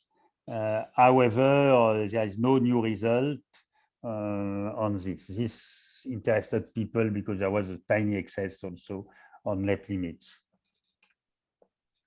Another thing where people are spending some time is Higgs portals. Hidden sector models predict exotic Higgs decays to long life particles, S, and requiring two displaced vertex. We have 0 event observed, and we are using on this the muon detector. Expected background is small, and we can exclude branching fraction of Higgs into SS of 10% for a CTO between 4 centimeter and 8 meter. So that's a subject where also people are working. Another, I will now make a sort of executive summary of the Higgs boson search. 9 years after its discovery, we now have a much clearer picture of the Higgs boson properties. The spin 0, mainly CP even. Its mass is known with less than 0.2% accuracy. It couples to mass. The couplings have to be measured. We have observed all main production modes, glue-glue fusion, VBF, VH, TTH, increasing pressure in all measurements, bosonic sector, inclusive measurements are at 10% precision, differential measurements are probing the extended phase space with increasing accuracy, and the fermionic sector, the third generation TOTB, are established with uncertainty approaching 20% level. Most promising channel for second generation is Higgs into mu mu. I now remind here the cross-section and the various production channels. The dominant one is the gluon fusion, then there's a VBF, then there is associated production VH, WH or ZH, and finally TTH. With typical uncertainties, theory uncertainties, which are about 5% after a fantastic work from theorists. These production cross-sections have to be used with the decays BB, tau tau, WW, ZZ, and gamma gamma, these two last channels being the two channels which have a good mass resolution and which are used for determining the Higgs mass. We are lucky in the fact that the Higgs boson is 125 GeV in a way, because not only the cross-section is large, but at least these 5 channels can be studied in rather details. I now start by the Higgs mass with the result on the Higgs mass, which is less than an uncertainty smaller than 0.2%. We should note that it's important to know the Higgs mass because an uncertainty of 0.1 GeV gives an uncertainty of 1% on the Higgs into ZZ branching ratio. You should remember that 240 MeV is small, but you should remember that Atlas has an uncertainty on the W mass of 19 MeV. At longer term, the uncertainty will be dominated by 4 leptons, because for Higgs into gamma gamma, one needs to extrapolate from electron to gamma.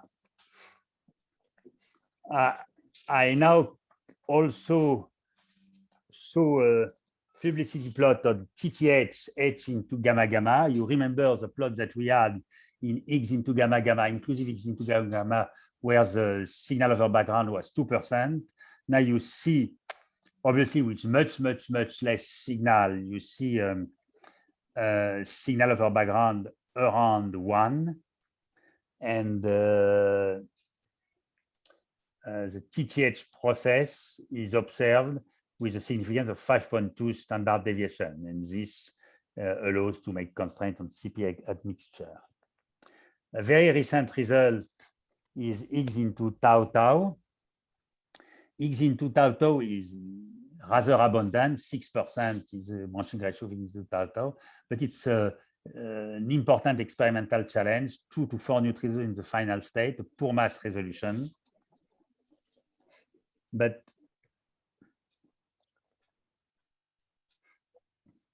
the signal strength is shown on the plot that I just put on screen, which gives a rather good uncertainty. You will see a gluon-gluon fusion significance of 4 sigma and 5 sigma for the VBF significance, and you see on the left evidence plot showing excess of signal over background. Another thing which was looked at recently is Higgs into CC, where we are targeting VH. We are targeting VH production, and the VH into CC was found smaller than 30 times, 26 times the standard model value. Another thing is the Higgs into mu mu, which we have a good signalization, smoothly falling background dominated by Z into mu mu, and a significance of 2 sigma. I now show the 2 golden channels where you could compare to what was shown at the beginning. Higgs into 4 lepton, where uncertainty of about 10% on the signal strength. Higgs into gamma gamma with uncertainty which is smaller than 10% on the measurement of the cross section. It's important to stress that now the systematics is equal to the statistics. So people in Higgs physics, which are very often used to not take care in a fantastic way to systematic uncertainty, now the systematic uncertainty reduction starts to be one of the main topics. Another thing is dileptons. There is obviously no Higgs into E evidence for Higgs into E, but there are limits in E tau, E mu, and mu tau. I will now discuss very rapidly Higgs combination. I showed 2 plots. So the right plot is the most important plot of the LHC, where the iconic Higgs plot, where the standard model Higgs mechanism, which predicts relations between couplings and mass, is checked. And on the left plot, you see that 13 TV, the measurement of the signal strength for 5 production modes. Obviously, there are other results and interpretations. You see, for instance, that with a large statistics, we are able to compute a large number of individual cross-sections. You see here not only the comparison between the signal strength, comparison between data and prediction for the different production channels, but also for the different decay channels. In addition, you can also make comparison in extreme kinematic conditions, like here at very large peaks, where we would expect some deviations with some exotic models. And we can also see some, can also test simple physics interpretations, like for instance, the coupling modifiers, which is a ratio of the coupling between what we are supposed to measure and the predicted.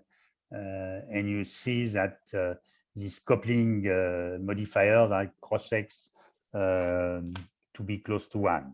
There are obviously more complicated physics interpretation, like standard model effective field theory and MSSM benchmarks.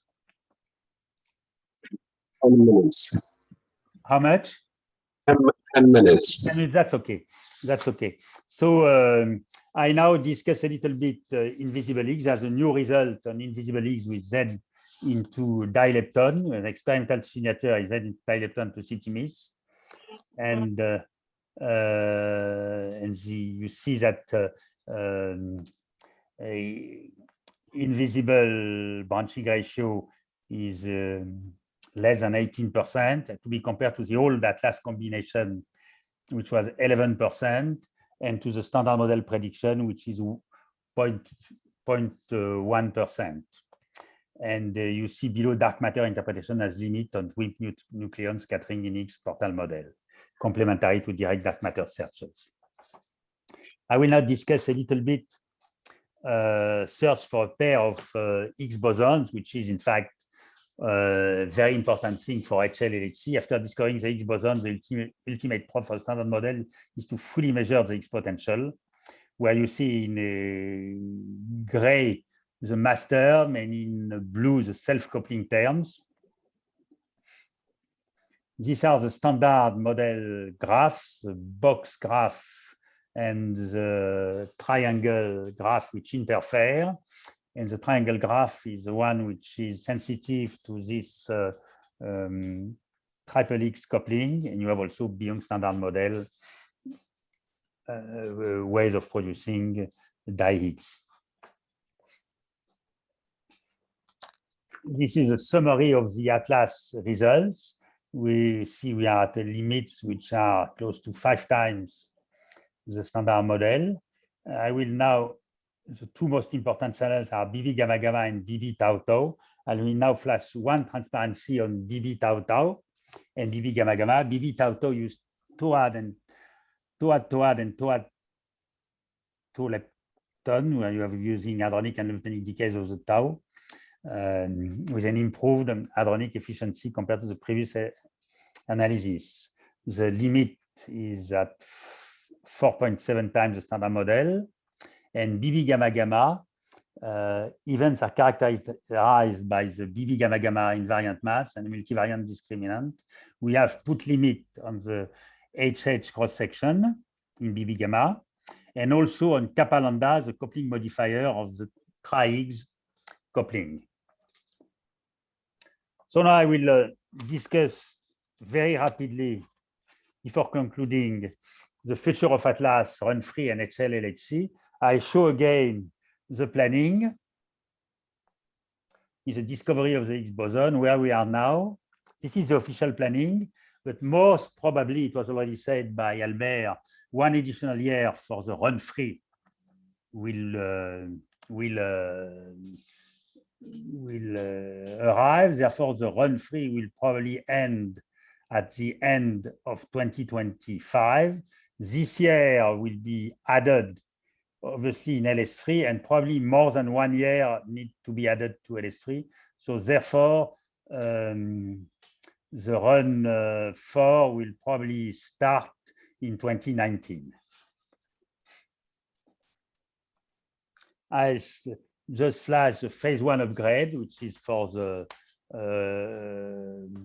run-free, which should start soon.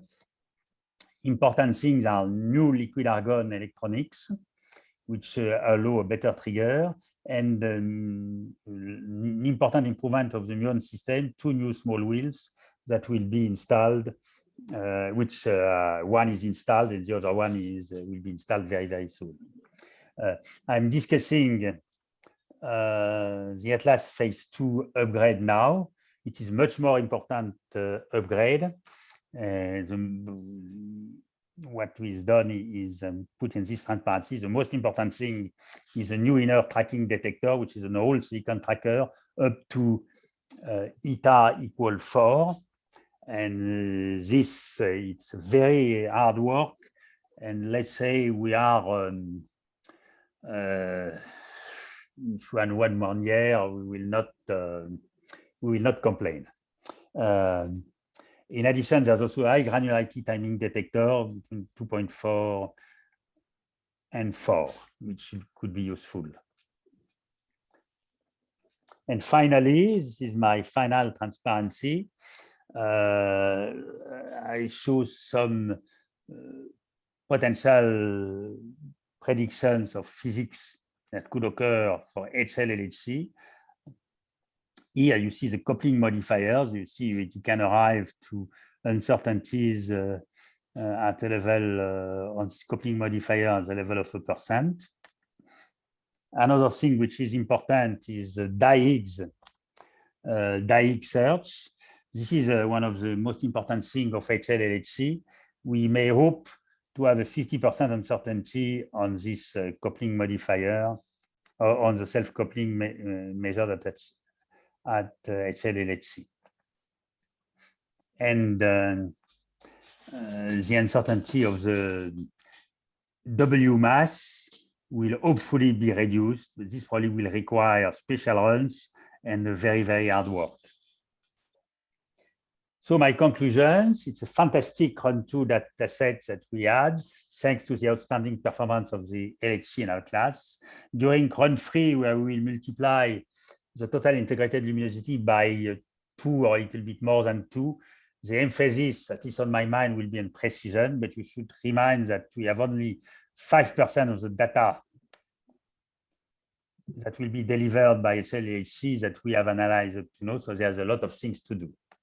And finally, thanks for your attention, and thanks to the Corfu organizer, in particular to George. And I reminded that I met George 40 years ago, and you can see from this picture that the Corfu weather and food concern very well people. So thanks again. Thank you very much. Thank you very much. I open the question session, but please wait for the microphone. Otherwise, the speaker will not hear you. Please.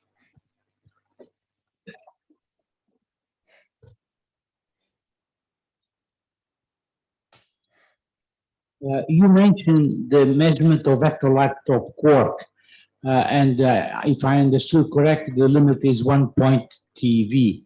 I would like to know what assumptions were made to arrive at this result, because often it is assumed that the vector-like top quark will decay mostly into B bottom, and there are very plausible models where this is not true. So I would like to know what you have to comment about this.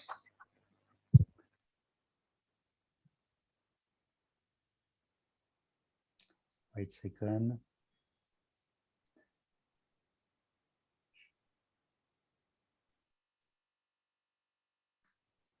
Yeah, the first thing, first answer is that I'm absolutely not an expert on vector-like top quark. So the thing which I think is that these models give the limit for these couplings of these vector-like top quarks to H and Z top, I think, but I don't know more. And the limits are given for this sort of couplings that I quote on this transparency. But if you want more details, you should read to the note which is quoted.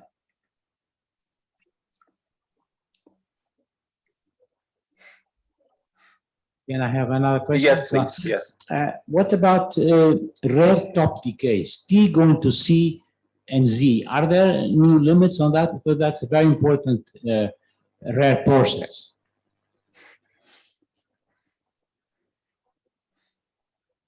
Mm-hmm. In fact, I do not know. Okay, thank you. The answer. Okay, thank you very much. Thank you. Any other questions, comments?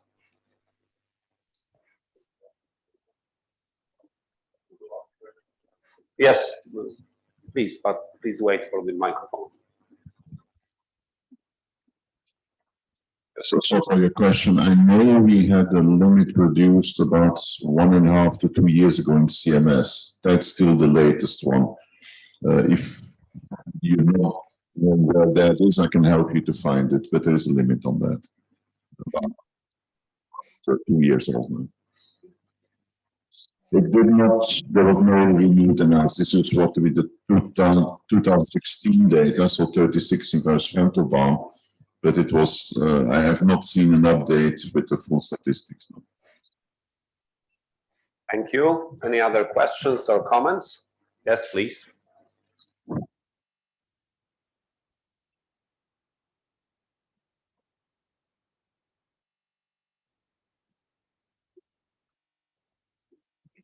Hi, could you elaborate a little bit more on what you expect will improve with respect to the measurement of the Higgs couplings in the, say, in the next years, in the next run? You said, for example, that yes, the couplings to the leptons are measured to 20%. How much do you expect this to improve? And yes, what is the role of theory in there? What are the limitations of theory, and what would experimentalists wish in terms of theoretical predictions on that front? Thanks. Well, it's not completely trivial. Let me see.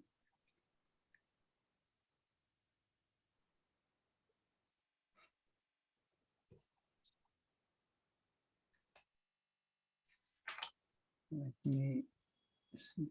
Okay.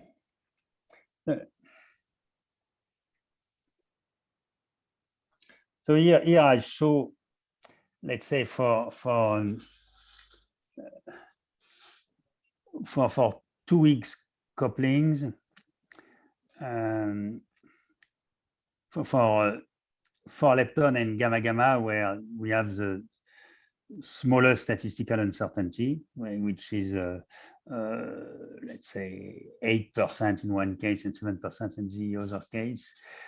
You see that the systematic uncertainty is starts to be important. For instance, in the right part, you see that statistical is equal to systematic, and is slightly larger than the theory. So it's clear that, let's say, run-free will double the statistics, probably a little bit more, but it means statistical uncertainty will decrease by a factor √2.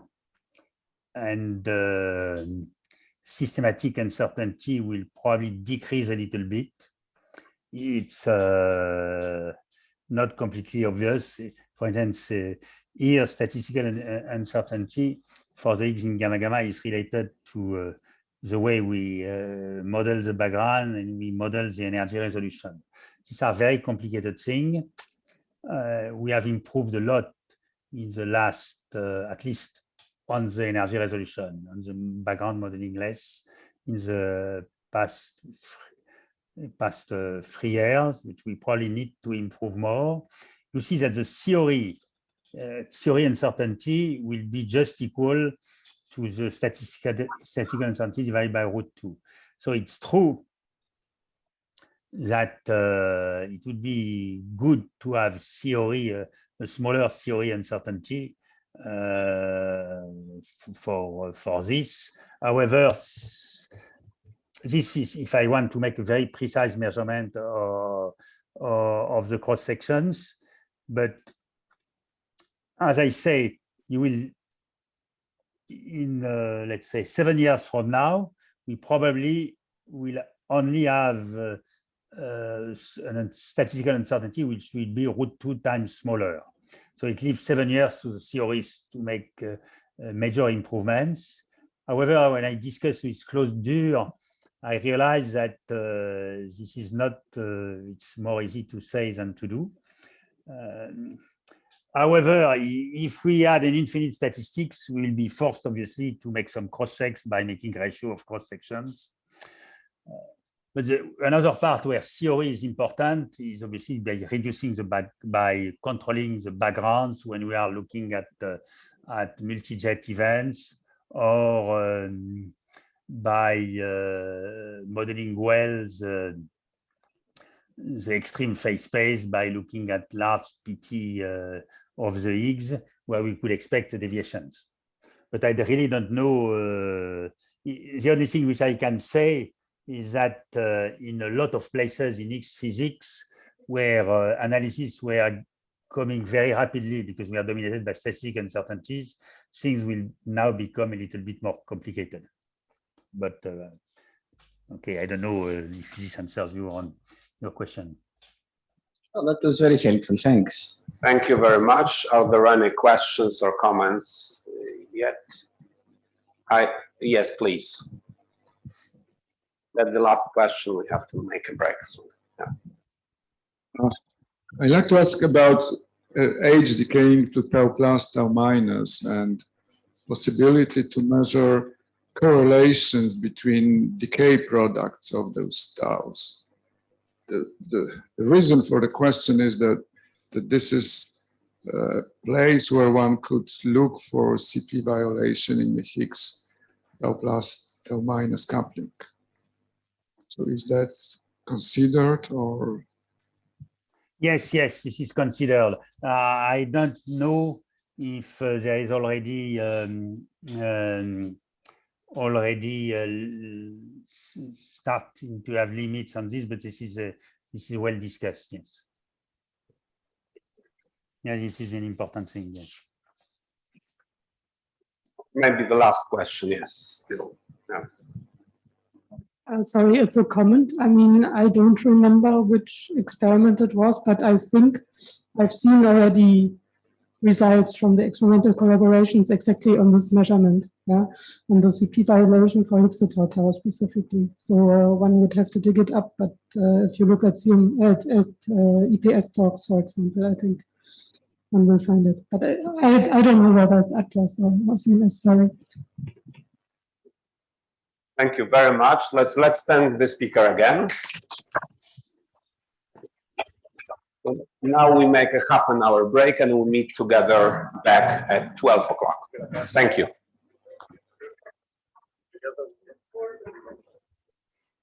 Hi, Louis. Hello? Software, how are you? Yeah, fine. Thanks. Thanks for the comments. Yeah. Did you remember this? This Which picture? was the second picture below the one? I did not recognize persons there. Well, there is a It was me with Klinghammer and Klinghammer and I don't remember the name of it, but yeah. Patty, I think, gave me the name of the other person. You know him? Yeah, I remember you from a long time, but we did not meet again. But below who are the people from the same, from? But you have Patty at the right. You see Patty? Bayer, I think I saw Bayer. What? Bayer could be Bayer.